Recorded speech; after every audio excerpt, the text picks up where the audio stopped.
Question bunch Duff and dot class 9 2024 page number 348 রয়েছে Mission Girls High School HS. তো এই স্কুলটির যে সমস্ত সিন আনসিন এবং গ্রামার পার্টে কোশ্চেনগুলি রয়েছে সেগুলির সমাধান দেব। সেকশন এতে রয়েছে প্রোজ পার্ট থেকে সিন এবং এটি রয়েছে টম লসেস এ টুথ থেকে। তো শুরুতে রয়েছে complete the following sentences with information from the text, রয়েছে Tom felt a little foolish and এরপরে ড্যাশ রয়েছে। অ্যান্সারটা হবে told aunt Polly that his toothache is more than that in his toe. তো তার যে দাঁতের ব্যথাটা সেটা হচ্ছে তার টোয়ের থেকে, অর্থাৎ পায়ের যে টো সেখানের থেকেও বেশি ব্যথা। তো রয়েছে এখানে aunt Polly how my tooth aches the pain is more than that in my toe. তো এটাকেই সাজিয়ে লিখতে হবে, তো লেখা হবে এটা। এরপরে রয়েছে his tooth is loose but, এরপরে ড্যাশ রয়েছে, বাটের পরে হবে এইখানে you are not going to die for that. তো এই যে ইউ আরের জায়গায় হি ইজ অর্থাৎ পার্সনটা চেঞ্জ করে লিখতে হবে। তো he is not going to die for that. এরপরে রয়েছে ট্রু ফলস রয়েছে এবং সাপোর্টিং স্টেটসমেন্ট দিতে বলা রয়েছে। Aunt Polly was going to pull out Tom's tooth. তো আন্ট পলি যে টমের যে দাঁতটা সেটা হচ্ছে তুলতে যাচ্ছিলেন, এটা হচ্ছে ট্রু হবে। তো সাপোর্টিং স্টেটমেন্টটা এখান থেকে লিখতে পারো, Mary get me a silk thread, Tom said oh please auntie don't pull it out. তো এই যে কোনো একটা লাইন করলেই হয়ে যাবে। তো আমার মনে হয় এই পরের লাইনটা করলেই খুব ভালো হয় সাপোর্টিং স্টেটমেন্টটা, বা দুটো লাইন লিখে দিলেও কোনো অসুবিধা নেই, লিখে দিতে পারো। এরপর রয়েছে টমস টো পেন্ড মোর দ্যান হিজ টুথ। টমের যে টো সেটা হচ্ছে দাঁতের থেকে বেশি ব্যথা করছিল, এটা হচ্ছে ফলস হবে। এবং সাপোর্টিং স্টেটমেন্টটা এই লাইনটা করতে পারো, the pain is more than that in my toe. এই লাইনটা লিখলে সাপোর্টিং স্টেটমেন্টটা হয়ে যাবে। এরপর সি এর দাগে রয়েছে আনসার দি ফলোয়িং কোশ্চেন্স, রয়েছে হোয়াই ডিড টমস গ্রোনস সিজ। তো টমের যে গোঙানিটা সেটা বন্ধ হয়ে গিয়েছিল কেন? তো দেখো অ্যান্সারটা লিখে দিয়েছি, Tom's groans ceased because aunt Polly rebuked him to shut up the nonsense and to get out of that.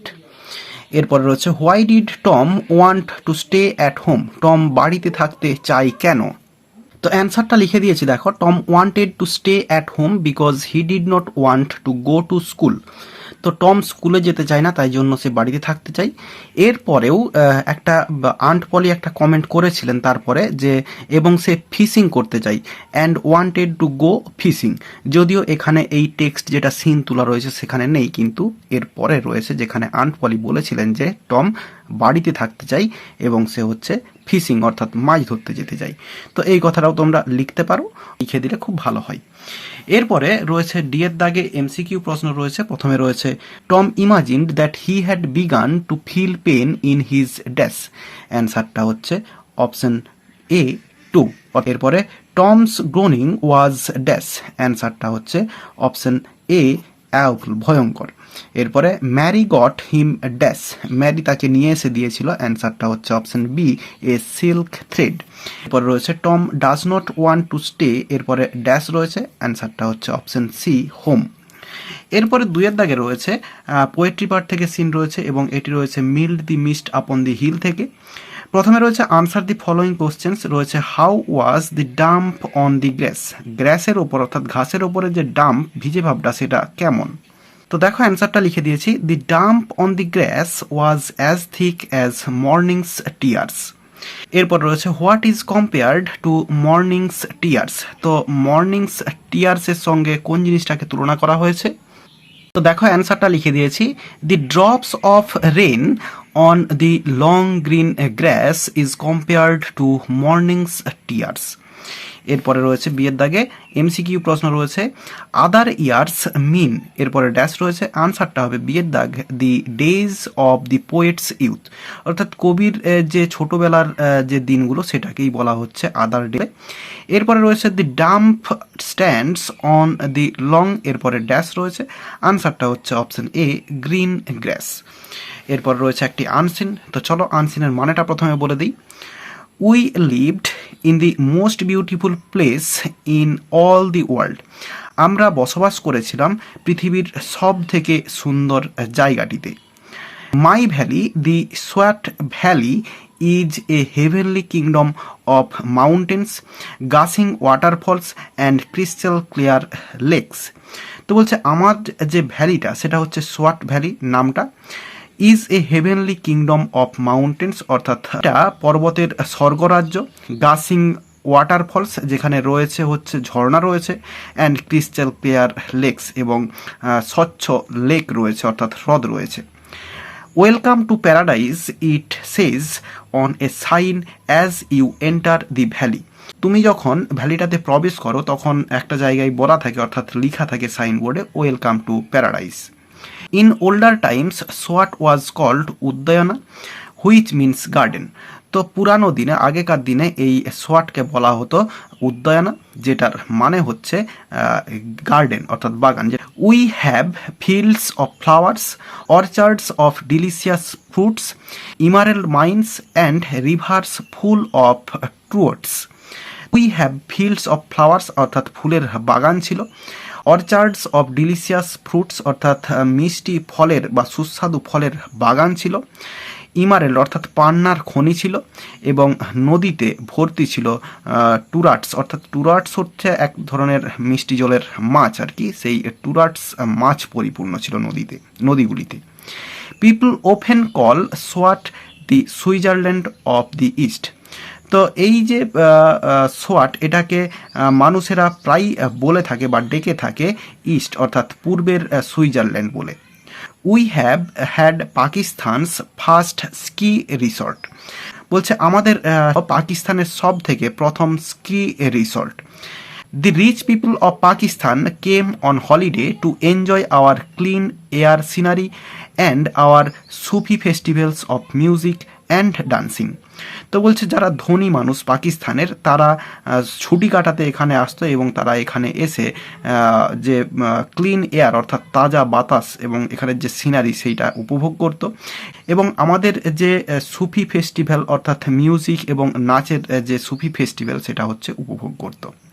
And so did many foreigners all of whom we called Angrezan. তো বলছে অনেক বাইরের দেশের মানুষ অর্থাৎ ফরেনার যারা হচ্ছে অন্য দেশের মানুষ তারা এখানে আসতো এবং যাদেরকে আমরা বলতাম আংরেজান। হোয়ার এভার দে কেম ফ্রম, যেখান থেকেই তারা আসুক না কেন তাদেরকে আংরেজান বলতো। Even the queen of England came, এমনকি ইংল্যান্ডের রানীও এসেছিলেন। And stayed in the white palace, এবং সাদা প্যালেসে অর্থাৎ প্রাসাদে তিনি ছিলেন থাকতেন। That was built from the same marble as the Taj Mahal by our king the first of Swat. বলছে এটা হচ্ছে সেই একই মার্বেল দিয়ে তৈরি যেটা হচ্ছে তাজমহল যেই মার্বেল দিয়ে তৈরি, যেটা হচ্ছে আমাদের রাজা বানিয়েছিলেন the first way of Swat. তো এটা নেওয়া হয়েছে adopted from I am Malala by Malala Yousafzai. তো মালালা ইউসুফজাইয়ের যে বই আই অ্যাম মালালা সেখান থেকে নেওয়া হয়েছে। তো দেখো এখানে প্রথমে রয়েছে এমসিকিউ প্রশ্ন, the rivers of Swat valley were full of dash. অ্যান্সারটা হচ্ছে বিয়ের দাগ ট্রুটস। এরপর রয়েছে দি ওয়ার্ড আংরেজান মিনস, এরপরে ড্যাশ রয়েছে, অ্যান্সারটা হচ্ছে অপশন সি ইংলিশ, অর্থাৎ ইংল্যান্ডের মানুষ যারা ইংলিশ তাদেরকেই আংরেজান বলা হয়। এরপর রয়েছে উদ্যায়না মিনস ড্যাশ, উদ্যায়না মানে হচ্ছে অপশন বি গার্ডেন। এরপরে রয়েছে the above text is a or an, এরপরে ড্যাশ রয়েছে। তো অ্যাবাব টেক্সট উপরের যে টেক্সটটা সেটা হচ্ছে একটা অটোবায়োগ্রাফি, তো হবে এখানে অ্যান অটোবায়োগ্রাফি। তো আই এম মালালা যেটা হচ্ছে মালালা ইউসুফজাই লেখা, আগেই বলেছি, তো এটা হচ্ছে অটোবায়োগ্রাফি একটা। এরপরে বিয়ের দাগে ট্রু ফলস রয়েছে এবং সাপোর্টিং স্টেটমেন্ট দিতে বলা রয়েছে। রয়েছে the queen of England stayed in the Taj Mahal, এটা হচ্ছে ফলস হবে, ইংল্যান্ডের রানী তাজমহলে ছিলেন।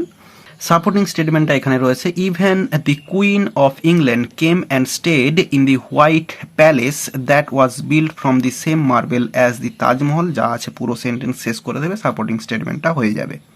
এরপর রয়েছে the elements of Sufi festivals are music and dance. তো সুফি ফেস্টিভ্যালসের যে এলিমেন্টগুলো ছিল সেখানে হচ্ছে মিউজিক ছিল এবং ডান্স ছিল, এটা হচ্ছে ট্রু হবে।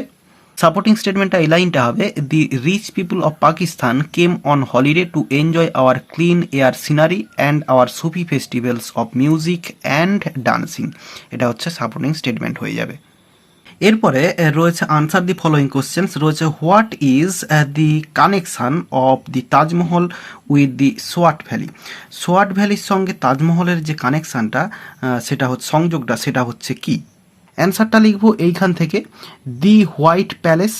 এরপরে দ্যাটটা লিখবো না, লিখবো অফ সোয়াট ভ্যালি, অর্থাৎ the white palace of Swat valley, অর্থাৎ সোয়াট ভ্যালির যে হোয়াইট প্যালেসটা সেটা was build from the same marble as the Taj Mahal by our king first Wali of Swat. এরপরে রয়েছে why is Swat called the Switzerland of the east. তো পূর্বের সুইজারল্যান্ড বলা হয় কেন এই সোয়াটকে? তো দেখো অ্যান্সারটা লিখে দিয়েছি, Swat is called the Switzerland of the east because of its beauty. এরপরে বিউটি যে ডেসক্রিপশানটা সেটা ওপরে লিখে দিয়েছি, it has fields of flower, orchards of fruits, emerald mines and river full of trouts, and it has beautiful views.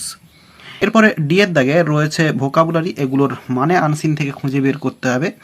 রয়েছে flowing fourth suddenly, এখানে এটার জন্য রয়েছে গাসিং, GUSHING, গাসিং কথাটা রয়েছে এটার জন্য। এরপর রয়েছে one of the pair of long flat runners designed for gliding over snow or water. তোমরা টিভিতে হয়তো একটা খেলা দেখে থাকবে যে দু পায়ে যে স্লাইডিং করার জন্য কিছু কাঠ টাইপের লম্বা কিছু দিয়ে দেওয়া হয়, যেটা হচ্ছে পায়ে বুটের সঙ্গে আটকানো থাকে, সুইয়ের সঙ্গে আটকানো থাকে, এবং যেটার দ্বারা হচ্ছে স্নো এবং ওয়াটারে পিছলে চলে যায়, তো সাঁ করে পিছলে চলে যায়, সেরকম একটা ব্যাপার। তো সেই খেলাটার কথা এখানে বলা হচ্ছে, সেটার জন্য এখানে রয়েছে স্কি কথাটা রয়েছে, তোমরা হচ্ছে আনসিনে দেখে নেবে স্কি কথাটা রয়েছে। তো এটাই হচ্ছে তার মানে আর কি। এরপর রয়েছে গ্রামার অ্যান্ড ভোকাবুলারি রয়েছে সেকশন বিতে। রয়েছে প্রথমে join the following pairs of sentences according to the instructions. রয়েছে দি thief stole the watch, police arrested হিম। এটা হচ্ছে অ্যাডভার্বিয়াল ক্লজে যোগ করতে বলেছে। দি থিপ স্টোল দি ওয়াচ, চোরটি ঘড়িটি চুরি করেছিল, পুলিশ অ্যারেস্টেড হিম, পুলিশ তাকে অ্যারেস্ট করেছিল। তো আমরা করতে পারি অ্যাজ দিয়ে করে দিতে পারি, as the থিপ, THIEF, as the thief stole the watch, WATCH, watch, এরপরে কমা দিয়ে police arrested him, police arrested him. তাহলে অ্যান্সারটা হলো as the thief stole the watch, police arrested him. বা আমরা এইখান থেকেও লিখতে পারি police arrested him as the thief stole the watch, এটাও করতে পারি। এরপর রয়েছে the letter is written in French, he could not read it. এটা হচ্ছে অ্যাডজেক্টিভ ক্লজে জয়েন করতে বলা রয়েছে। তো আমরা অ্যান্সারটা শুরু করব এই সেকেন্ড সেন্টেন্স থেকে, হি কুড নট রিড। এরপরে এই যে ইট রয়েছে এর জায়গায় লিখব দি লেটার, দি লেটার লিখব, LETTER, লেটার। এরপরেই বসাবো which, which is written, WRITTEN, written in French, FRENCH। তাহলে অ্যান্সারটা আবার বলছি, দেখে নাও ভালো করে, he could not read the letter which is written in French. এরপর রয়েছে Rambabu has a car, yet he goes to office by bus. তো রামবাবুর গাড়ি রয়েছে, তাও সে হচ্ছে অফিসে বাসে করে যায়। এটা হচ্ছে অ্যাডভার্বিয়াল ক্লজ রয়েছে, অ্যাডভার্বিয়াল ক্লজে জয়েন করতে হবে। তো আমরা দো দিয়ে করব, দো, THOUGH, দো। এরপরে লিখব রামবাবু হ্যাজ এ কার, এরপরে যা আছে yet he goes to office by bus লিখে দেবো। আর যদি ইয়েটটা না দিতে যাই তাহলে হচ্ছে কমা দিতে হবে। তাহলে দো রামবাবু হ্যাজ এ কার, হয় ইয়েট দিব না হলে কমা দিব, এরপরে he goes to office by bus. এরপরে বিয়ের দাগে রয়েছে transform the following sentences as instructed. প্রথমে রয়েছে the first runner got the prize, এটা হচ্ছে transform into a complex sentence, অর্থাৎ কমপ্লেক্স সেন্টেন্স করতে হবে। তাহলে আমরা করব দি রানার, দি রানার, এই রানারটাকে নিয়ে আসবো শুরুতে, the runner, RUNNER, the runner who came first, who came first, FIRST, যে ফার্স্ট এসেছিল হচ্ছে, এরপরে কমা দিয়ে got the prize, the prize, PRIZE। ZE। তাহলে অ্যান্সারটা হলো the runner who came first got the prize. এরপর রয়েছে unless you follow your parents advice you will suffer. এটা হচ্ছে কম্পাউন্ড সেন্টেন্স করতে দেওয়া রয়েছে। তো এটা কম্পাউন্ড সেন্টেন্স করলে হবে এই ফলোটা প্রথমে লিখতে হবে FOLLOW ফলো, এরপরে ইওর পেরেন্টস যা আছে লিখব, তাহলে ফলো ইওর পেরেন্টস অ্যাডভাইস, এরপরে এরপরে যা আছে ইউ উইল সাফার।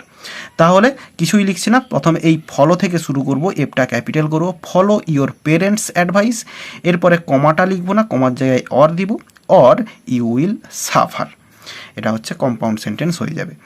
এরপর রয়েছে he is too proud to apologise for his mistake. এটা হচ্ছে কমপ্লেক্স সেন্টেন্স করতে বলা রয়েছে। তাহলে সাবজেক্ট ভার্ব যেটা রয়েছে সেটাই লিখব, এরপরে এই যে টু রয়েছে এর জায়গায় সো লিখব, সো প্রাউড PROUD। তাহলে he is so proud that he, এরপরে দেখো প্রেজেন্ট টেন্সে রয়েছে তাই জন্য হবে ক্যান নট, এরপরে apologise for his mistake, apologise for his mistake.